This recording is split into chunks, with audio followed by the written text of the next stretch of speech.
permainan judi paling sesat dalam sejarah Korea. Semua orang menanggalkan pakaian mereka, hanya menyisakan pakaian dalam. Itu karena kami ingin mencegah orang berbuat curang. Begitu ketahuan, hasilnya bukan amputasi tangan, melainkan amputasi kaki. Tapi De Gil benar-benar ahli, dia menggunakan detail kecil untuk mengetahui semua triknya. Menapaki jalan curang ini karena dia terlahir sebagai raja. Ketika dia berumur 5 tahun, dia menggunakan kecurangan untuk mendapatkan semua kartu di sekolah. Tunggu sampai dia tumbuh menjadi pelanggan tetap di kasino. Juga saat berjudi, dia bertemu dengan seorang gadis yang bisa mengorbankan nyawanya. Saat melihat penampilan Mina, De Gil ingin mengeluarkan air liur. Dia segera mengusirnya, karena gadis itu memberinya bunga pertama dalam hidupnya. Tak disangka, Mina ingin bermain dengannya, sehingga kakaknya pun lari. Tidak, aku tidak. Walaupun dipukuli, De Gil masih terpesona dan menatap gadis nakal itu. Namun keluarganya penuh dengan penjudi, hari itu kakeknya ditangkap karena hutangnya.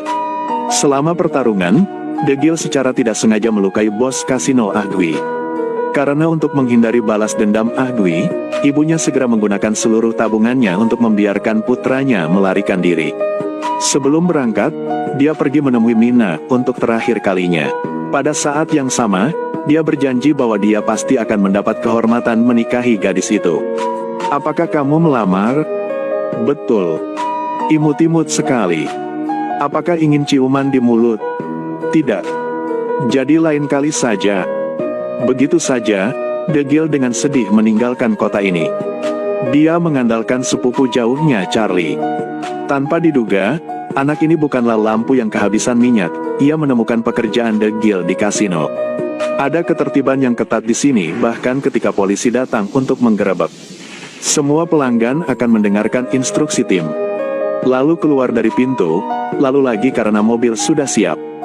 Bawa semua penjudi meninggalkan kasino dengan aman. Pada saat polisi tiba, kasino telah menjadi ruang konferensi perusahaan. Mudahnya, dia juga memasukkan sekotak obat super mahal. Polisi sangat puas dan meninggalkan tempat ini. Tindakan ini membuat De Gil bingung. Dibandingkan kasino di sini, kampung halaman ibarat katak yang belum merasakan kehidupan. Dia bersumpah bahwa dia harus menjadi dewa di ibu kota. Namun karena harus mencari nafkah, ia hanya bisa berjualan mie instan di kasino. Tanpa satupun taruhan, tiba-tiba terguling di bawah sepatu hak tinggi yang seksi. Gaun wanita berwarna merah cerah dan postur seksi itu membuat De Gil ngiler untuk kedua kalinya setelah menghabisi Mina. Dia mengayunkan pinggang kecilnya di depan De Gil, membawa kartu taruhan kembali padanya. Laki-laki memang binatang yang berpikir dengan tubuh bagian bawah. Saat De Gil sedang berpikir liar, sepupunya tiba-tiba memanggilnya. Kepala desa secara pribadi ingin menemui De Gil. Setelah 5 bulan mencoba, kepala komune juga melihat ketekunan De Gil. Memberinya kesempatan untuk naik ke meja, tanpa diduga keterampilan De Gil segera membuat desa kewalahan.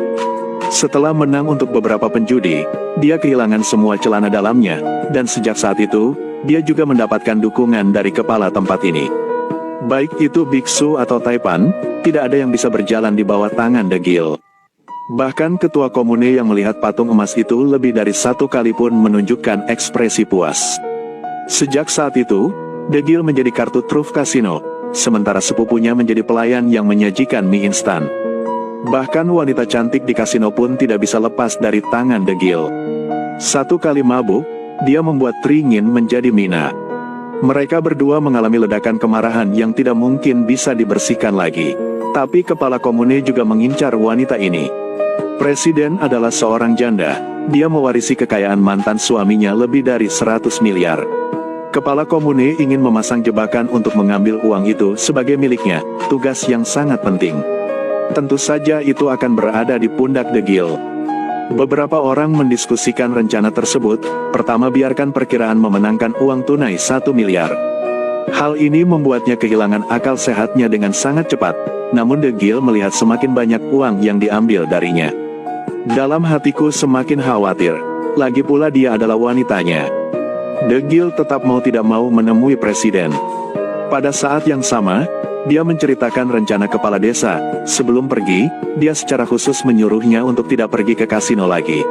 Namun presiden juga punya perhitungan sendiri. Dalam beberapa hari dia berinisiatif membuka kasino. Melihat Degil dengan bingung, dia adalah satu-satunya orang luar di seluruh meja. Itu adalah situasi yang pasti terjadi, namun hasilnya di luar ekspektasi semua orang.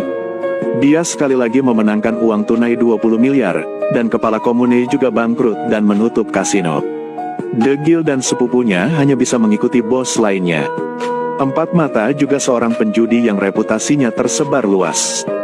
Kedua bersaudara itu awalnya ingin mengambil banyak darinya, tetapi orang yang baru saja masuk membuat Degil hampir buta.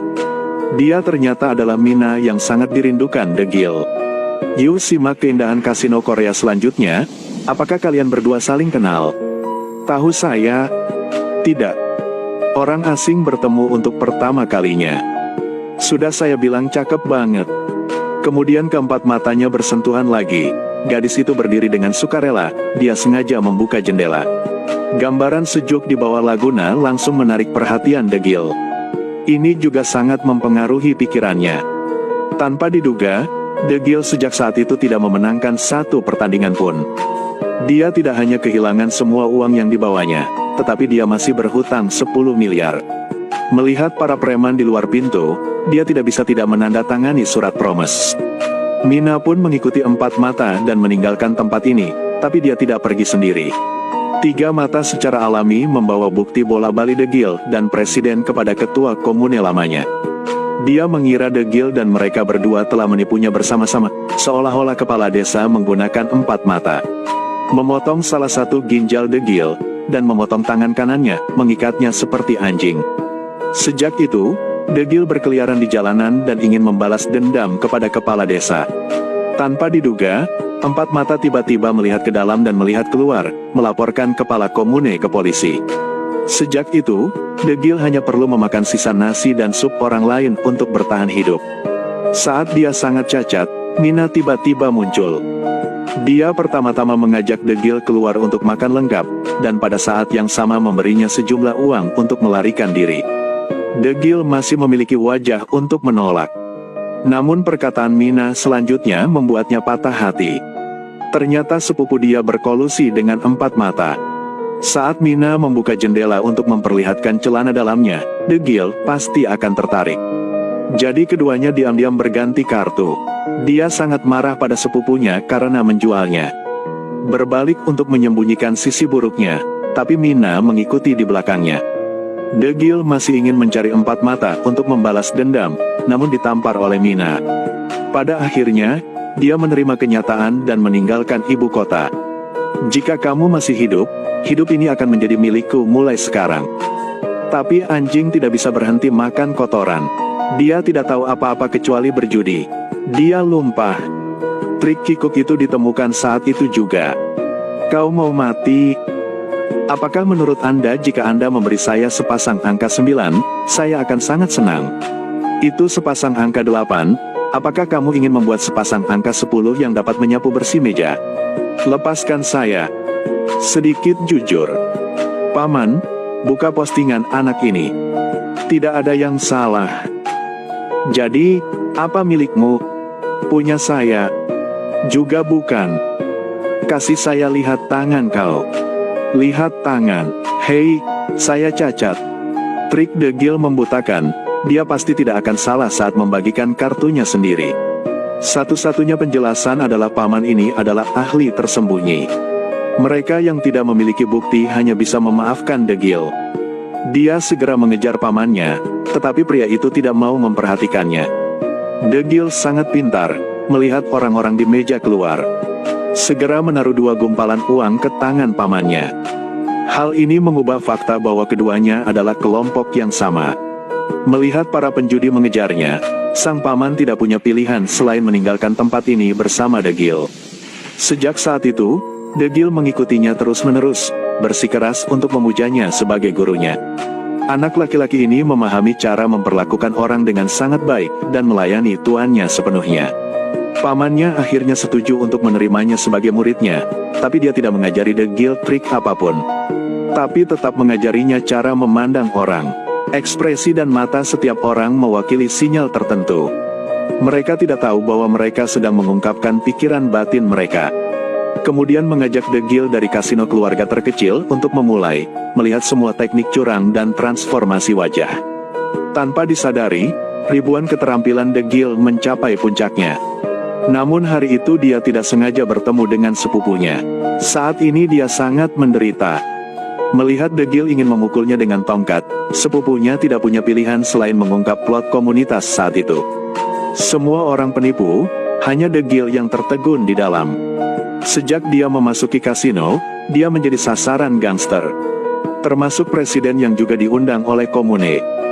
Dia menggunakan trik kecantikan untuk menahan Degil. Karena dia ingin mengambil ginjal Degil.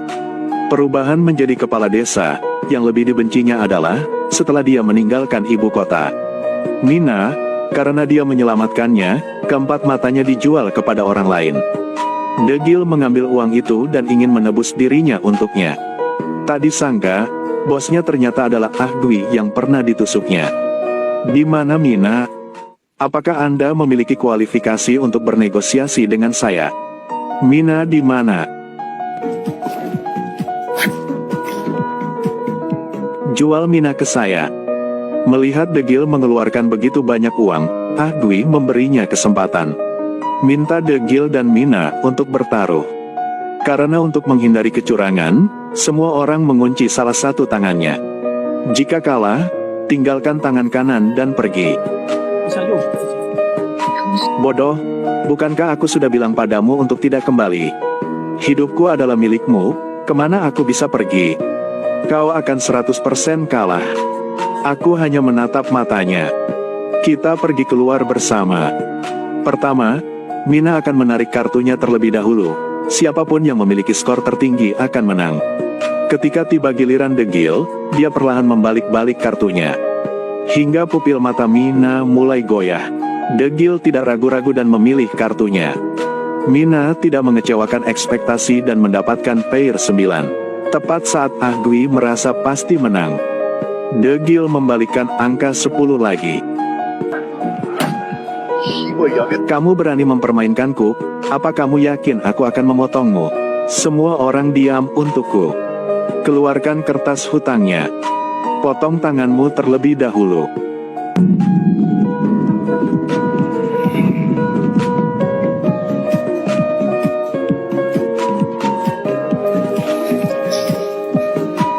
Bajingan, apakah kamu seorang gila? Apakah menurut kau pada level ini tangan kau tidak akan patah?